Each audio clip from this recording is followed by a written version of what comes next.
And I'm going to kick things off with a confession. I started out as a tipping point skeptic. When I first heard of tipping point, my reaction basically was, I don't get it. Why would I give to tipping point instead of to the organizations that I know of? So I did a little sleuthing. And let me give you a little background. I grew up on the East Coast. My mom was always involved in our community. She was at our school. She was a member of our local representative town meeting. And when we later moved to New York, she volunteered for a nonprofit that helped homeless families. My wife's family was similar. Her mom was on the PTA. Her dad was, and I'm glad to say at age 82 remains, a newspaper columnist focused on keeping our government accountable in service of its citizens. We didn't talk about giving back or service, but I knew early on that I'd been dealt a very good hand. And I also knew that helping people who weren't dealt the same good hand as me was part of our family's values. So as I got older and had my own resources, I gravitated towards organizations supporting people who needed it most. Places like the Homeless Prenatal Program, Compass Family Services, and Larkin Street, which we'll talk more about in a minute. Their work may not be the flashiest, but they're asking simple but profound questions that many of us take for granted. Are you hungry? How was school today? Where are you staying tonight? It was through supporting these organizations that I first learned about Tipping Point.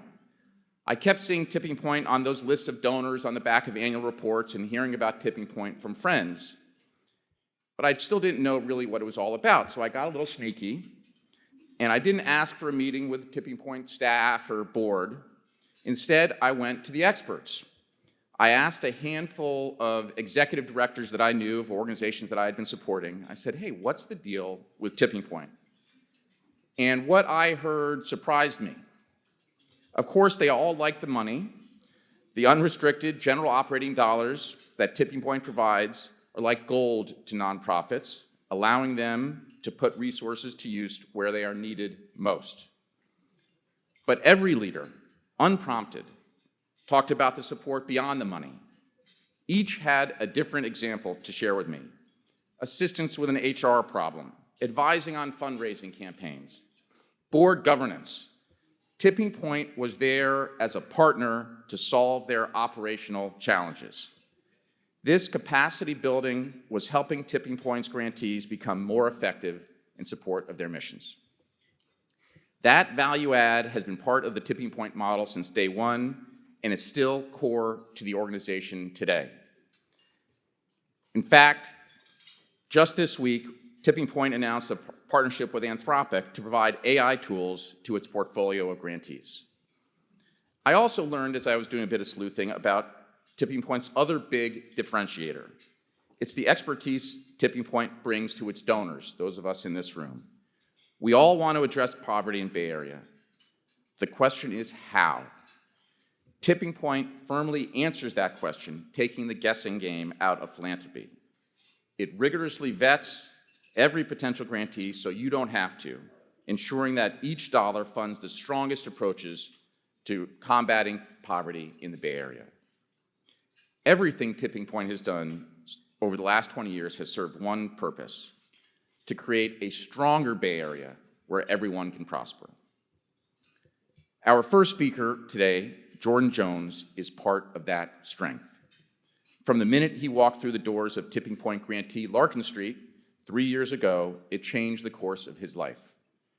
For those of you who aren't familiar with Larkin Street Youth Services, it's been around since 1984 and has become the go-to organization for young people struggling with homelessness in San Francisco, helping more than 2,000 young adults in the last year alone by providing housing, healthcare, employment, education services.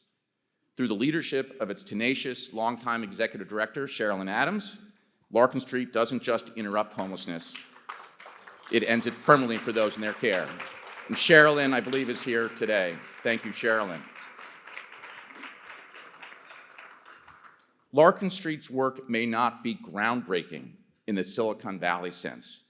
It's not app-enabled, it's not AI-based, it may not even be scalable the way you might want to scale an organization in Silicon Valley. But it is groundbreaking in people's lives, including Jordan's.